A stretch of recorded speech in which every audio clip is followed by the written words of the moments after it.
అనేక రకాలైనటువంటి ఇబ్బందులు ఎదురైనా, అనేక రకాలైనటువంటి కష్టాలు ఎదురైనా నేను నిప్పు లాంటి నిజామాబాద్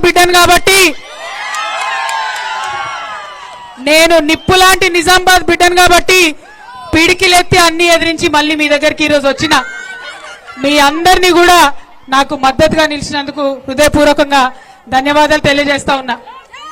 ఈ వేదిక మీద ఉన్నటువంటి మా జిల్లా అధ్యక్షుడు గారు జీవన్ రెడ్డి గారు, మా పెద్దన్న బాజిరెడ్డి గోవర్ధన్ అన్న గారు, బాల్కొండ శాసనసభ్యులు ప్రశాంత్ రెడ్డి గారు, అట్లానే సీనియర్ నాయకులు పెద్దలు వీజీ గౌడ్ అన్న గారు, మరి రాజ్యసభ సభ్యులు అన్న గౌరవనీయులు సురేష్ రెడ్డి అన్న గారు, అదేవిధంగా షకీల్ అహ్మద్ గారి ఆయేషా గారు, వైఫ్ ఆయేషా గారు, అట్లానే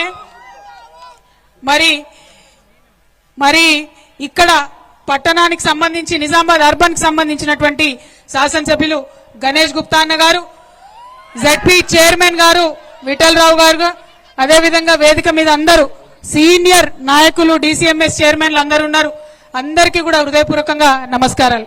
కానీ అందరికంటే ఎక్కువ బతుకమ్మలు బోనాలు తీసుకొని వచ్చిన మా ఆడబిడ్డలకు ప్రత్యేకమైనటువంటి వందనాలు. ఇంత ఎండలో ఇంత కష్టపడి బోనాలు బతుకమ్మలతోని డప్పులతో ఎదురొచ్చినటువంటి మా అన్నలందరికీ కూడా హృదయపూర్వకంగా నమస్కారాలు. మరొక పక్క వలలేసుకొని, చేపలు పట్టుకొని, గొర్రె పిల్లని పట్టుకొని, గొంగడేసుకొని మరి పెద్ద ఎత్తున వెదురు బుట్టలతో ఎదురొచ్చినటువంటి మా బీసీ అన్నదమ్ములందరికీ కూడా హృదయపూర్వకంగా ధన్యవాదాలు తెలియజేస్తా ఉన్నాను. మరి ఇవాళ నిజంగానే దసరా లెక్క అనిపిస్తున్నది నాకైతే. అంతేనా?